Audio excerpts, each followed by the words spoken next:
दिखावे के लिए अपनी इंद्रियों को जबरदस्ती ऊपर से रोक कर, लेकिन अंदर मन से हमेशा उन्हीं के बारे में सोचता है, वह मिथ्याचारी अर्थात दंभी कहा जाता है।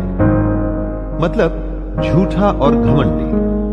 खाना खाने से तो मना कर दिया, लेकिन हमेशा खाने और उसके स्वाद के बारे में ही सोचता रहे, तो ये कैसा उपवास हुआ? इसे व्रत नहीं माना जाएगा। कितने ही साधु सन्यासी आपको मिलेंगे जो कहते हैं कि उन्होंने दुनिया को त्याग दिया है, कर्म को त्याग दिया है, लेकिन अगर उनके मन में इस दुनिया के लिए अभी भी लालसा है, इच्छा है, तो कृष्ण उन्हें झूठा और पाखंडी बताते हैं।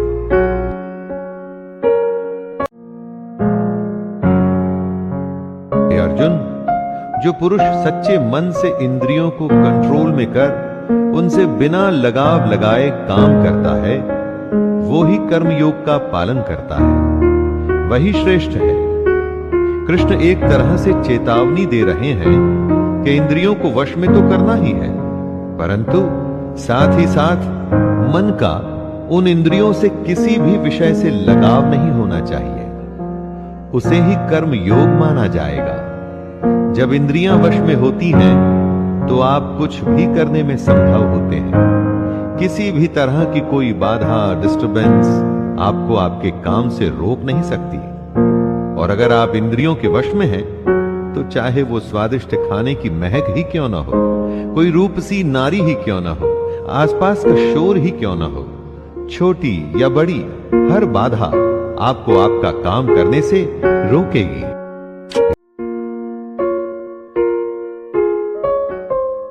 हे अर्जुन, तू केवल कर्तव्य निभा, क्योंकि कर्म न करने के मुकाबले कर्म करना बेहतर है, तथा कर्म न करने से तेरा जिंदा रहना भी तो पॉसिबल नहीं।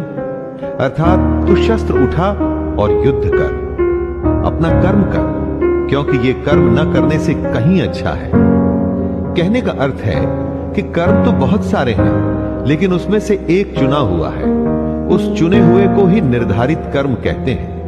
अपनी मर्जी से अगर आप कर्म चुन लेंगे, तो उसे निर्धारित नहीं माना जाएगा।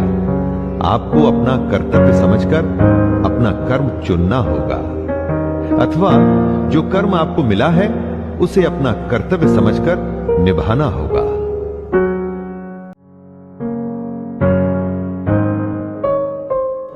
इस श्लोक में कृष्ण पूरे समाज की भलाई वाले कर्म को समझा रहे हैं। यज्ञ वो होता है जिसमें सब शामिल होते हैं। कृष्ण कहते हैं, यज्ञ के लिए किए जाने वाले कर्मों से ही ये मनुष्य समुदाय कर्मों से बंधता है। इसलिए हे अर्जुन, तू इच्छाओं को छोड़कर उस यज्ञ के लिए ही भली भांति कर्तव्य कर्म कर। यज्ञ अर्थात समाज और प्रजा की भलाई के लिए किया गया निस्वार्थ काम। हमको भी अपने कर्तव्यों को यज्ञ समझ ऐसे कामों में अपना योगदान देना चाहिए, जिससे समाज का भला हो। अगर हम सब अपने काम को यज्ञ समझ उसे सम्मान पूर्वक करें, तो सबका भला होगा। इसे ही आप निर्धारित कर्म भी मानिए।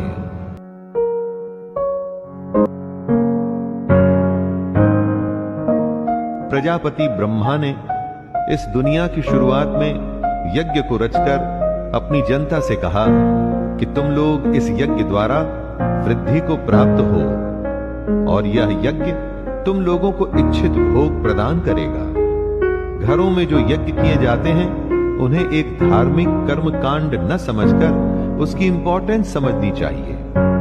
यज्ञ हमारे संस्कारों का एक संगठित रूप है। संस्कार मतलब काम करने का सबसे उत्तम तरीका।